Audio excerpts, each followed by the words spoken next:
finish episode 9, technically 8A. It's a two-parter, but we're going to go at episode 9. Continuing right along, we're going to have Georgie's wife, Norma, join us. All right, Georgie, anything you want to throw out there? How about the whole get your shoes out of the middle of the floor, squeeze the toothpaste tube from the bottom. Or don't splash the mirror when you're brushing your teeth. How's that? Splashing with water. How's that? So eventually, I relented and said, you know what? It bothers her that, even though to guys, it doesn't matter what the toothpaste tube looks like. That's why we have separate toothpaste. But when it's, babe, you're leaving the cabinet door a quarter of the way open. That's what I do. Yeah, it is. Yes. You know, it's okay for you guys not to fix the little quirks that we ask, but we have to absolutely make sure. Talk about those quirks that we don't fix. Cause I don't even know it. Cause listen, you know what drives me crazy? Rob will come home from the office, right? And I know he's had a long day and it's like a 2-hour drive and he gets home very late and he puts his suit jacket and his belt on the kitchen island.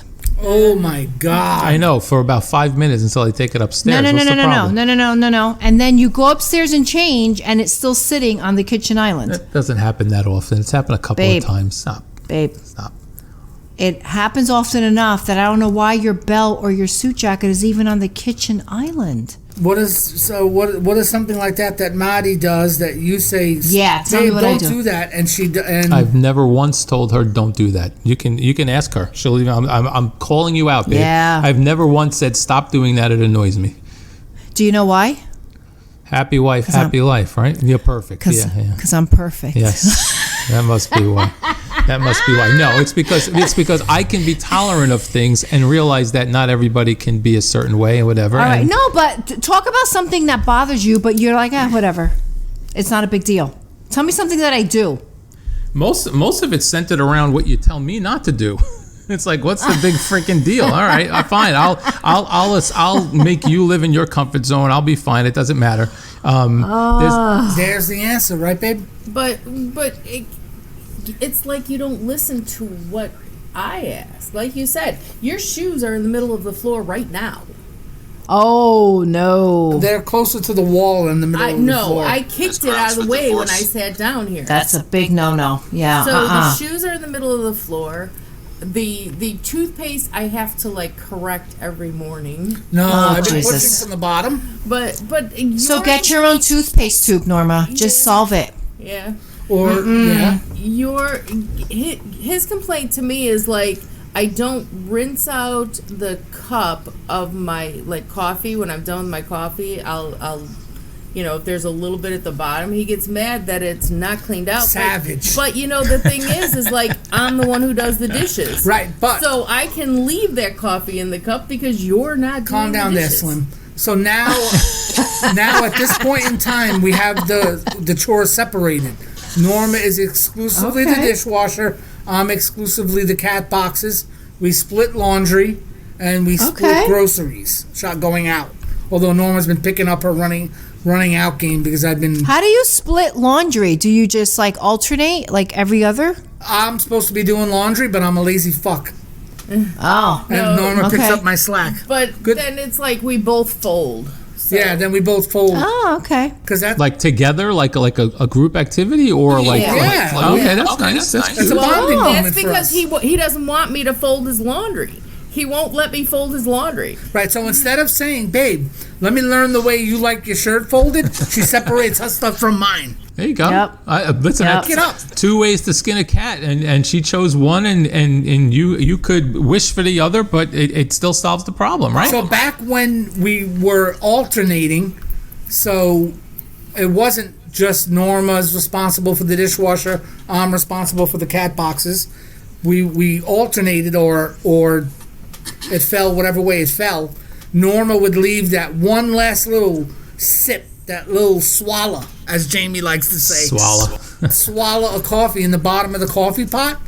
And if neither one of us gets to the dishes that day, the next morning, it looks like it looks like somebody put chocolate pudding in the bottom of the coffee cup. But the reasoning now is I like to rinse cups too, or I like to let things soak. Rob doesn't do that. What are you talking about? I always soak. No, I think that you like to wash it like in real time. Like I'll just let things in there soak and absorb. I thought you were saying I leave things in there dry. No, never. No. Do you think that do you guys think that I'll let Norma answer and then Marty, you jump in. Do you guys have the impression that guys are just not capable? No, I think it's about more, what? It's household selective stuff. Capabilities. I mean, you can do some things, but it's almost like when you would do some things, you would intentionally do them wrong so that I would do it. Okay. Oh, I don't do that. No, I don't do that. No, Rob doesn't do that. I don't do that because I don't want to have to be like, you did that wrong and I realize that I did something wrong. Yeah, because Rob never likes to be wrong. I'm competitive and I don't want to fail. Yes. That's what, Yes. So you don't like to be wrong, right? Yeah. So Georgie falls in line. So no matter what Norma says, traditionally my shoes are not in the middle of the floor. What? So if I make a mistake. I make a mistake, but for the most part, I squeeze the toothpaste tube from the bottom. Okay, so what, over the last 2 months you've been doing How about more like the last year or two? It has not been that long. Hell's yeah. I love this. Hell yeah. So Norma... This is like serious gender clash stuff Norma right can't now. get to the patio because it's winter, so she leans over the kitchen sink, opens the kitchen window and smokes because we don't want smoke in the house. And she flips her cigarette ashes in the sink. But I rinse the sink. But so I could feel the gears turning in Maritza's head right now. Oh my god! Not always. So it's like if you want me to push from the bottom, rinse the. I do rinse the sink. You do? Okay. You come over like while I'm smoking, and you're like rinse the sink. It's like I got a cigarette in my hand. And Norma's like, I'm not done. Right. I did remember there is one thing, my one pet peeve with you, and I rarely mention it, but I will occasionally. But Talk to me. But I never say like, oh my God, why'd you do that? I say it in a joking way just to get the point across. Maritza was alone for so many years that she thinks she still is. So she'll want to listen to a video on her phone, and it's at volume 10 when I'm listening to a song.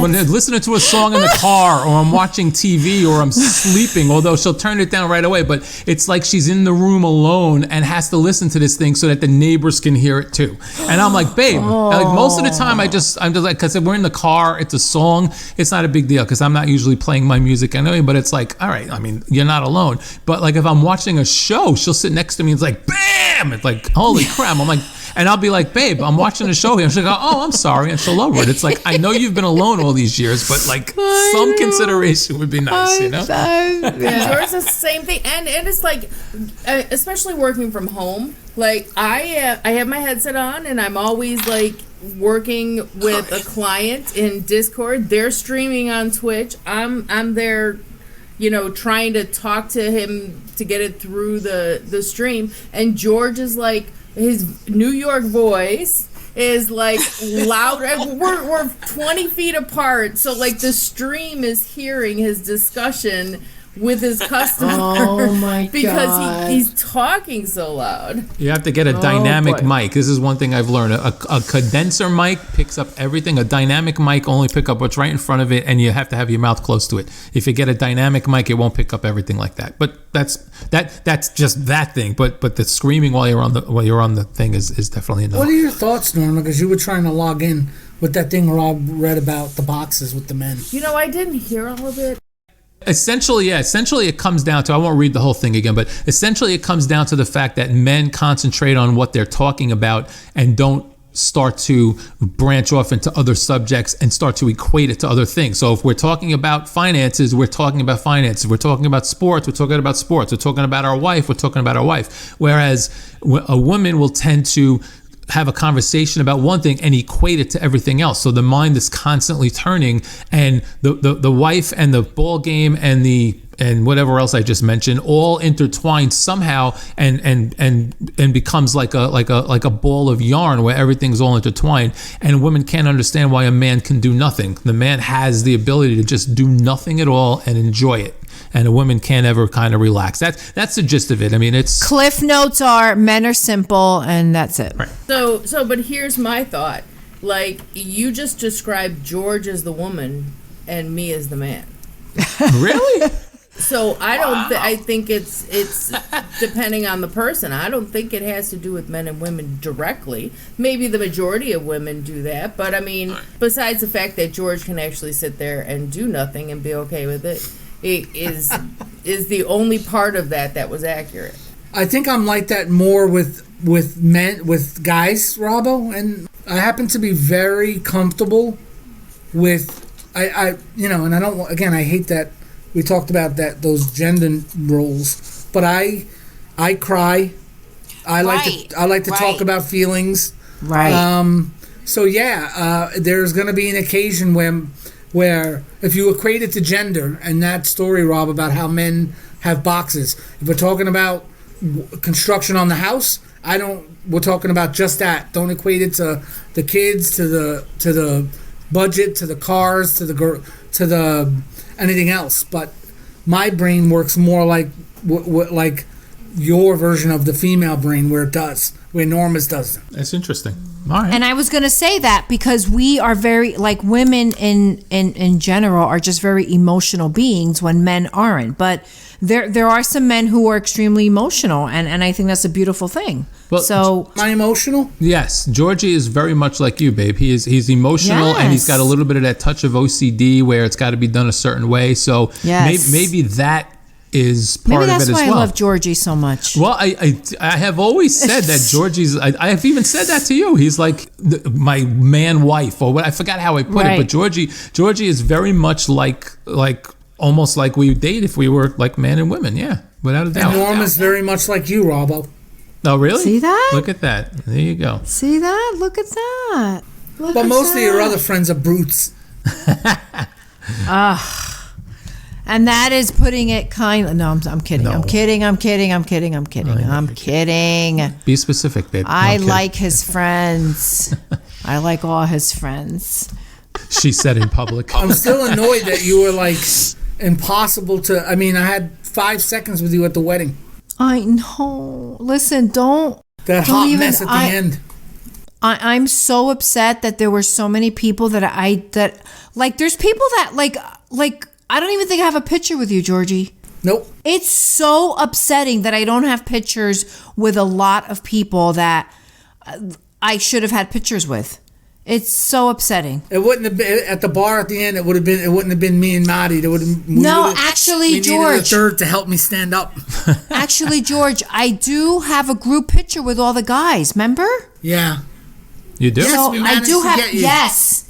You weren't there, Rob, but I have a picture with all the panel guys. Look at that. George, Jamie. Oh, at the wedding itself, not the. Yes, yeah, that the I wedding. Remember. Yeah, because I walked away and they said that they got you to replace me. I got it. And that was after Steph became a panel member, right? Right. I remember. But there's so many people that, like, we didn't get pictures with, like, group couples. Like, it's just. All right. Everything happened so quickly. It was just sad. But whatever. We're getting off track. I know. Yeah. All right. This is like the four of us can get together and hang out and talk like this. We don't need to. I know. So one more topic before we. Well, people are going to be listening. Is this a safe place? Mostly. I mean, depends. I mean, it depends if you're on going to talk about a particular person, I wouldn't recommend it. But does it have to be like gender clash within the marriage? Or just men and women in general? No, this is just this is completely men and general. women. So I wonder the Me Too movement. You guys know Norma and my girls. I'm all about equality. And Robbo, kudos to us. I try and explain to my wife all the time that she would not have recognized me years ago. It took a lot of good people in our lives, like you, Robbo, like Gersh, like Norma. You know what I mean? To break a lot of the the ideas that we had in our head and make us realize that everybody's everybody for who they are. But that being said, I don't know what, I wish I could remember the instance. I can't, and I'm not going to try to force it out of my brain and ramble on while I do it. But the idea that men are so aware, self-conscious about what they say, because all it takes is one mention of that wasn't appropriate. Oh, yeah. Your goose is cooked. Yep. When I say cooked, I don't mean cooked. I mean life ruined. I want to get your thoughts on whether or not you feel where you feel true female equality was lost because it's not. Is it really true equality when it's based out of fear? Does that make sense? I had you up until that last part. I'm not sure what's based on. Oh, you mean like a man is basing his actions on fear? Is that what you mean? Well, not his actions. Well, what he doesn't do. He's afraid to act a certain way, so he's gonna. Is that what I'm reading here, or? So okay. Men interact with women completely differently now, based on the fact that whether it's accurate or not, a woman could say, this man was inappropriate with me, either verbally or physically, whether it happened or not. And is the idea of women being truly equal, which is absolutely necessary because it's deserved. But did you sacrifice that because you're getting it out of men being afraid to speak because if somebody says something about them, they're done? Okay, wait a minute. Can I say something? Of course. So you want to know fear? Walk down the street with your key sticking out in between your fingers because you're afraid of a guy coming up. When you walk out of the apartment, you're worried about what men are walking by. I mean, that's fear. Fear from a man with what he has to watch what he says or whether or not he puts his hand on a girl's shoulder. I mean, that's not fear. That's accurate, right? That is accurate, and as you were, finishing up what you were saying, Georgie, not you, Norma, I was thinking something similar in the sense that is what is happening fear, or is it just a huge adjustment to what a lot of would be considered inappropriate? Because growing up, I work in the workplace. I've seen inappropriate stuff. I have absolutely said stuff that today would be considered inappropriate, even though by the standards of 10, 15 years ago, 20 years ago, it wasn't inappropriate. So is the fact that it was inappropriate, you just weren't held up to that. What's that? I'm sorry?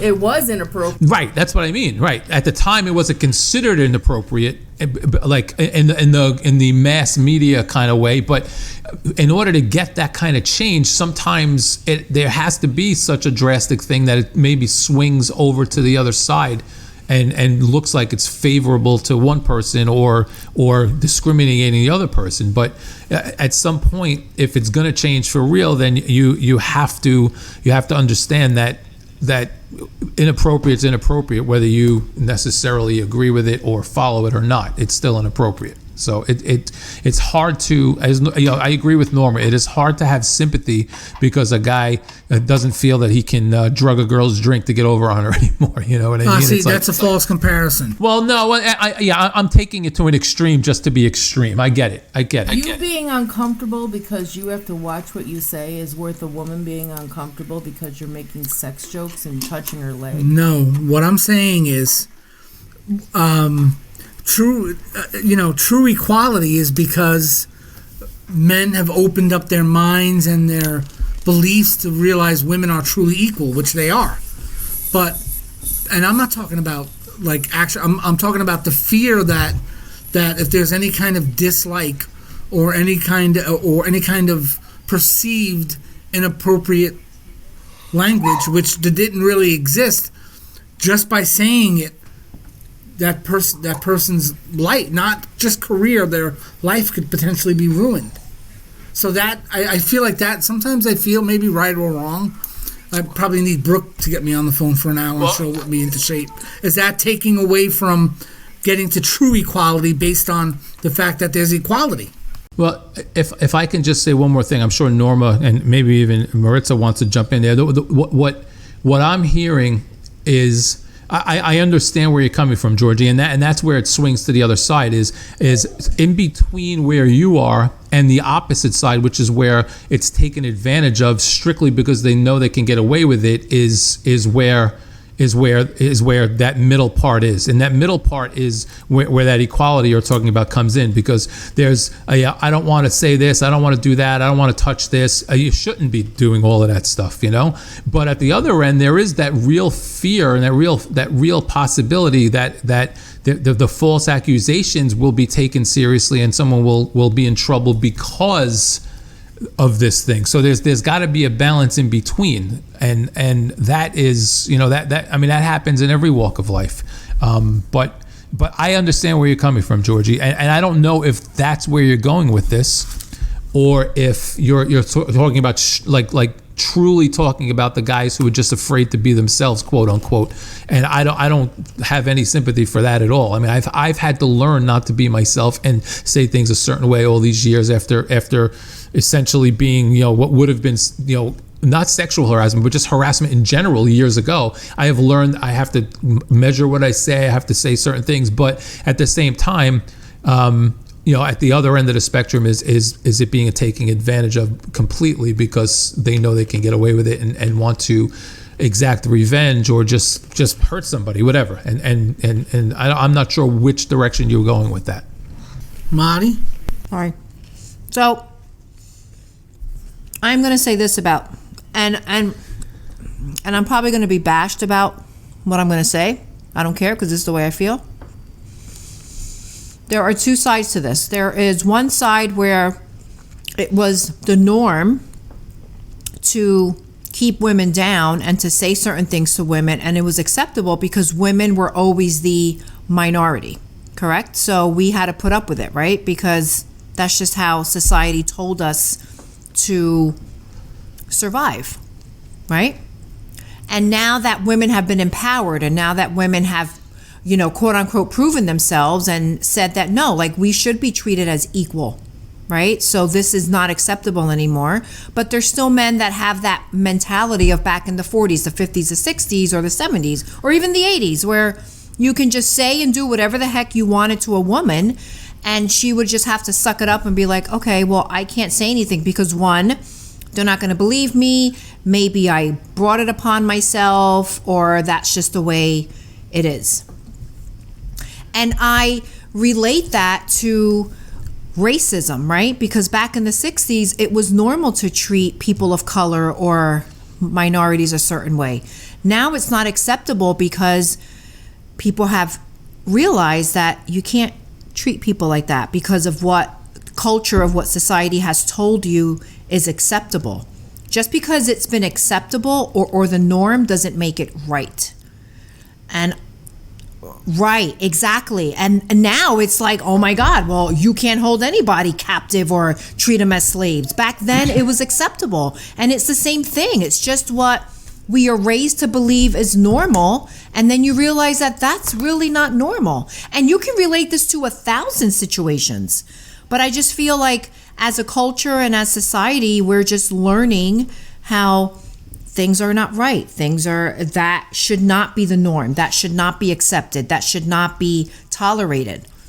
It's the same concept. But on the other hand, I will say that some women, and I'm not saying that all, but some women take advantage of situations and they will, like I don't know, like I could never relate to, like if I was sexually harassed, I wouldn't keep that a secret for 20 years and then wait until somebody's in a position of power or wait for an opportunity to be like, oh, that man sexually harassed me 20 years ago.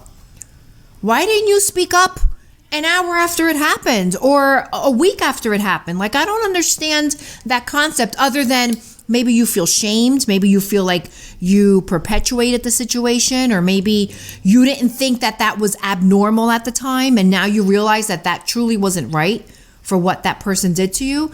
But I feel like some women take advantage of this movement right now and come out of the closet when you should have spoken about this years ago.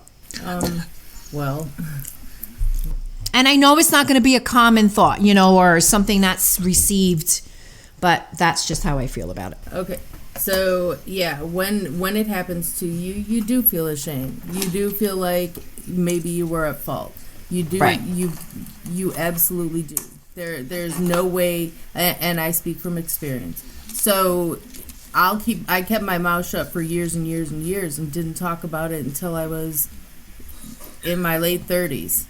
So yeah, I mean, it happens. But statistically proven, there's 2 to 10% of like reported fake accusations. 1 in 3 women are sexually abused. So statistically, 1 in 3. Like that's a big. That's a lot. You know. Yeah. So the fact that 2 to 10% out of 1,000 people is not enough. The woman should not have to accept men being dicks, because they can be, and say stuff and act a certain way. They should not have to deal with it. Period. And right. for men to feel like their situation is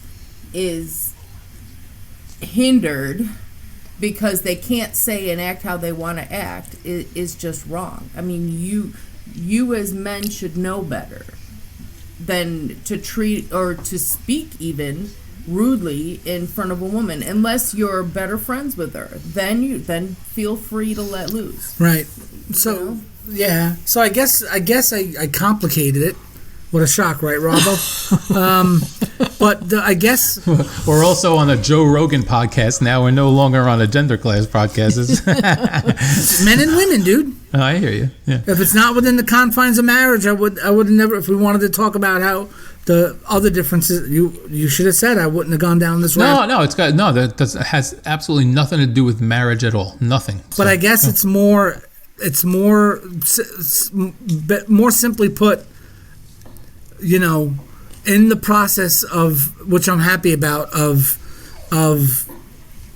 getting all the rights and privileges that women deserve equal, and maybe even more so to men, which is a long time coming. The little things are lost, like men being able to feel like they can compliment a woman. You look beautiful today. Well, you can't. Well, that's an interesting one. Why would purity? I feel like the purity is lost of certain things where you have no motive other than just to give somebody a nice compliment. But here's my question though. Mm-hmm. Like, if I see a woman in my office who looks really nice, why would I even in any situation want to tell her that? Why would it be a problem not to compliment someone on how they look that day? I mean, what's the big deal? Just don't say it. Who cares? You're not obligated to give a compliment to someone you think looks good. I mean, if I had to say every thought that popped into my head, the world would be a very interesting place, but I'd be getting in a lot of trouble. You know what I mean? So why did you feel the need to tell someone they look good that day? What's the difference? But I don't feel like you should feel obligated. I feel like it's just like a natural thing to say something nice to somebody. That can change their whole mentality for that day and be like, oh wow, somebody said I look pretty today. There's nothing wrong with it. How about approaching it like, I hope this isn't wrong of me to say, but I like the dress you're wearing, or your hair looks good. I mean, why can't you preface it with something? Right. And not only that, if it's somebody that you don't normally talk to, then you That's probably shouldn't be saying something. Okay. I mean, if it's a girl from work that you talk to a lot of the girls from work. You're close with them, all of them. I'm sure they would be happy to hear the compliment from you, and they wouldn't take it rudely. But like somebody you don't speak to or see would be like, who the hell are you and why are you? Again, it's the simple things. It's like. Do you tell guys they look pretty today? No, but I've told guys that I work with that. Did you lose? That's a cool tie. That's a cool shirt. Okay, you know what I mean? I'm sure you could say to a woman, "That's cool dress." What do you want me to say? Nice ass? No, you just. If you want to compliment the clothes, it's one thing. If you compliment the looks, it's another. You can't compliment right? body parts. Right. And that's Yeah, Norma's point was kind of what I was saying is like if I go to my office, there's a handful of people I barely know at all. And if one of them looks good and I say, hey, you look really good today, but I've never said another word to her, I could understand why that would be creepy. If it's someone I talk to all the time and we've got like a friendly relationship and I say, hey, you know, that dress looks good or your hair looks really nice. I mean, that's a different story. But just going up and complimenting them simply because they look good is creepy. At least by today's standards. I understand where you're coming from, but you can't do that anymore. I mean, I also think it has to do with the position that you hold, right? So. Oh yeah, of course, right. Like, I mean, as the boss, you really shouldn't be complimenting your employees, but you can say something to Rochella, who you're personal friends with, and it would be no big deal. Right. But I mean, even if I was just a coworker, if I don't speak to them with any regularity, and then I'm suddenly complimenting them on their hair or their dress, that's I think that's over the borderline. It depends on how you say it. It depends on how you say it. If I've never said anything to them before, and I don't say anything to them again, and the only thing I say is a compliment about the way they look, then that to me is listen. I'm a boss, as you said. I take a sexual harassment class every single year. I have to do this and that. That is past the border of something. If I went up to someone who I had never really spoken to or really only perfunctorily said this or that, and then suddenly said, hey, your hair looks really good today, she would have a valid complaint. She would. Really? Absolutely. Hair? Your hair looks good today? Because I made her uncomfortable. Yes, absolutely. If you start complimenting things like that and you've never done it before, you don't have the relationship, you are technically in the realm of harassment. 100%. I see, and I have never, like, listen, like, perfect example. I would go to work 99% of the time looking the way I look now, except I just had a big bun on my head. No makeup, no nothing. But then there were very rare occasions when I would do my hair and I would put makeup on, and someone, not random, but somebody who would never compliment me before, or we wouldn't really exchange a lot of words, they would be like, oh my God, Maritza, you look so pretty today. Who is and I would it? be like, oh, kill him. Oh, stop.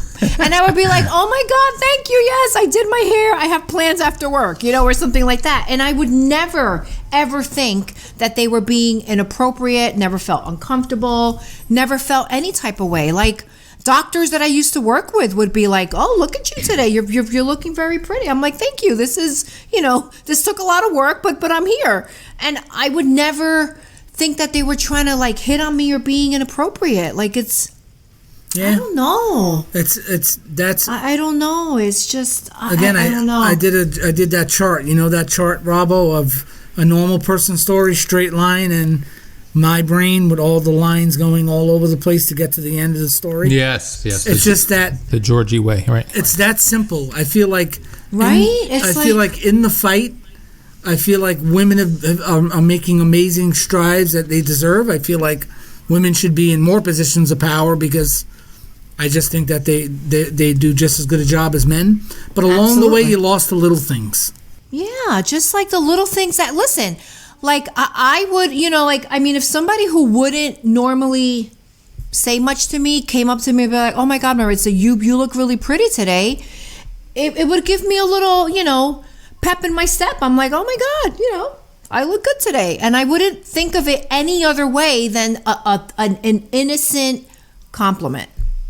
Yeah, but never thought of it any other way. Yeah, but that's now if some creeper, like if like there was some shady people at work where like I would catch them staring, and I would and then if they came and complimented me, I would have been like, thank you, but I wouldn't have even like entertained. I would have been like, thanks. Yeah, but not all guys come off as creepers right away. They compliment you here, and then they compliment you there. And if a woman is not fully on guard or not thinking about it, then eventually it turns into more. And then the next thing you know, he's pushing you up against the wall somewhere or sending you inappropriate emails. And that's when you hit him in the balls or you freaking report him. I hear you, but what I'm saying is that for every guy that is innocently doing it, there's probably 5 that are trying to just stick their toe in the water. I'm a dude, believe me, I've seen it. Oh, God. Sometimes it's a struggle, and sometimes things go horribly awry when you're trying to effect huge change. And there's unfortunately innocent victims in the crossfire sometimes. Right. In the process of you or Rob walking up to or passing a woman and telling her she looks good, there could be that guy that turns around and he says that you look good, and then within just like the look back to say thank you, there's that guy who's going to turn around and take that to the next level. There's no doubt about it. There are people out there who would misinterpret your thank you. And that's the time where you have to put them in your place. You have to put them in their place. Like, listen, like I was sexually harassed in like my early 20s. And I literally went to my boss, and my boss wasn't even in town, and I called him and I'm like, we need to talk. Like, I was blatantly sexually harassed. Like, it was awful. And I was in nursing school. I was maybe like 20, maybe almost 21. And I went to my boss immediately. So I guess it has to do with confidence, self-worth, knowing what's right or wrong, knowing that you did nothing to perpetuate that. But if you've been having like a little subtle, flirty relationship with somebody and now they took it to another level and that's not where you wanted it to go, you may feel a little guilty about how they said something to you or what they did to you. You know what I'm saying? Like there's so many variables. But now you're talking about having a flirty relationship. That's a whole different issue. I mean, if you're having a flirty relationship, then there's an involvement there. There are women that like to be flirty, but when a man takes it to a certain level and it's not comfortable for them, and then they play the victim. There's so many variables in this topic. Like every situation is different. And I can understand that there are women who just aren't confident enough, or who overthink it or feel like they did something to make that man do that to them when they probably never did anything. But they just weren't confident enough or savvy enough to know the difference. Or maybe they grew up in a household where like where like their father was very domineering. So that, you know what I'm saying? Like there's so many variables to this topic, but there are times where it's just black and white. Listen, you did this to me. That was effed up. Now you're going to pay for it. And you have to do it in real time. Like it's not like you wait till somebody becomes somebody and then you want to report them. Like, what is that about? So like 20 years ago, it wasn't a problem, but now it's a problem? Like, I have a problem with that. I personally have a problem with that. Do you have a problem with them taking 20 years to talk about it, or only specifically going after someone who's in a position? Going after someone who's in a position. Like they're like being, like I feel like they're being like like they're taking this opportunity now to say something. And not to say that what happened to them wasn't wrong, but what took you 20 years to say something? Well, why? I can think about the way, like, if somebody is moving into a higher position of power, that if they're going to do that when they're not in power, and then they're now going to be in power, you know, maybe you think it'll go away if you ignore it when you're in your teens or 20s. But then now this person's going to be in a position of power where they can do it to another woman. And because I let them get away with it, they're going to turn around and do it to somebody else. And that would be my fault for not saying something. So now I'm going to say something. And then inevitably it comes out where it's more than one person. Right. Well, yeah, that's the point I was going to make, is that sometimes it gives you a little bit more confidence, you know. So. And that's the Me Too thing where you know, you can report one person and then you have 20 other women with the same version or the same story. But it's like, it may not be right, but people sometimes get confidence in numbers, strength in numbers. When someone else comes forward, they're like, "Hey, that happened to me too," and then it turns into a snowball effect where people are like, "Wow, I'm glad I'm not the only one. Now I can tell my story." So I agree with you to the point where if you're only going to come out because someone's in power, that seems a little shady. But I can fully understand not wanting to talk about something like that, and then having the confidence to do so because others did, and you realize that you're not alone. And I mean, it's powerful to realize you're not alone. I'm a dude. I've never been in that position, but you know. I mean, I'm sure that there's a lot of shame behind that incident. There's a lot of guilt. There's a lot of, you know,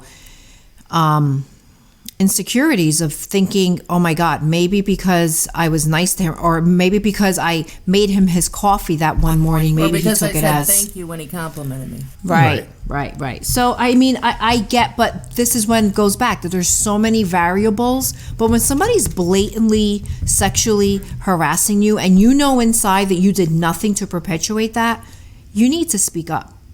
Because yes, they will do it to other people if you don't speak up in real time. Like, So how many people did that person did that to 20 years between the time that they were just Joe Schmo to the time that they were somebody in power?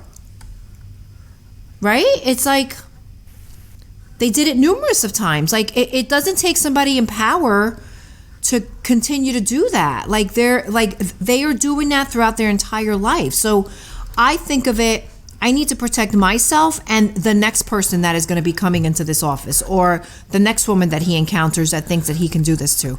But if he's already in a position of power and you think you're going to lose your job because you said this other person who's Listen, no job is worth your self-worth. But some people at some points have no choice. If they have a job, No, that's there's always choices in life. No, there's always choice. No, I don't believe that. I don't believe that you should make yourself a victim to the point where you don't have no other choice but to accept unwelcomed, inappropriate behavior.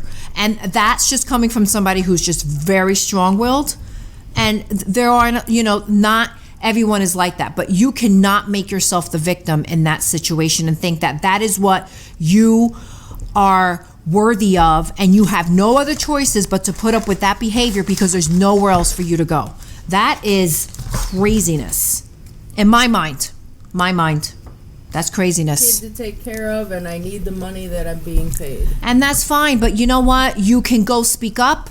You can go sue the company. You can go, or in the meantime, okay, maybe I don't have anywhere to go, but let me look to see what's out there and let me look to see where I can go. But there are women that just put up with it because it's like, okay, well, he touched my breast, but I'm making this money, so I guess I can't complain. What?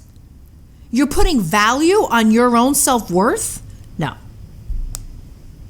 But that's just me. I don't hold it against women who can't. No, and listen, I can't, right. Can I not hold it against women who can't, but can I hold it against you when now you want to speak 20 years later? Yeah, because now you find your self-worth 20 years later? Yeah. Yeah. Some women I have a problem with confidence. that. Some women Yeah, I listen. Thankfully, that's not me. Listen. I just personally have a problem with it, and maybe that I just can't relate. But I've been in that situation, and I was 20. I was a young girl. And granted, I was in nursing school, so I knew that I was going to be going elsewhere, but I wasn't going to be finishing nursing school for another year. And I still reported the guy. Still. Because you know what? Why would I put up with that? There's a lot of other variables that go into why somebody would put up with that. And that's a totally different topic, and we're not here to talk about that. Yep, that's accurate. Yeah. So back to gender clash. So which one of you is the better driver? I am. I am too. Babe? Please. Babe, I am. Oh, we both said babe I am. at the same time. Stop I it. am. I'm clearly the better driver. Okay. Yes, I am. Clearly. Who's the Yeah. better cook? Probably Rob. That's really sad because I'm not a good cook. So No, you're you're much You buddy. make sauce, you make things that are good. you're a much better cook than I am. You just don't do it as often. I just don't like cooking. So yeah, Norma destroys me. really, I'll see. I don't enjoy it because I'm very insecure about it, and unless I have a recipe that tells me exactly what I need to put in there, I just won't do it. Or I mean, if it's something that I know how to do, but then I'm afraid that like that person won't like it because I have a very forgiving palate. I eat anything. Yeah, that's So- hello, right, Roba? Yeah. It's similar again. Norma doesn't Yeah. have a problem because I'll eat anything. Yeah, I just eat. Rob is very picky. Rob is super picky about his food, and he has maybe 4 things that he'll eat in life. And so I can't even be I can't even be like creative because Rob is just super picky. Like Rob won't eat a lot of things, so it just makes it difficult. Yeah, Norma's probably the better driver. You think you're the better driver, babe? Yeah. Yeah. She thinks so. Only she's allowed to have her phone out when we drive, not me. Oh, that's because we can do more than one thing at a time. Right. That whole not compartmentalized stuff. Exactly. We can think outside the box and think about more things than just a phone. Right. Oh, so it's okay to be on your phone when you're driving because you can think outside the box. That makes a lot of sense.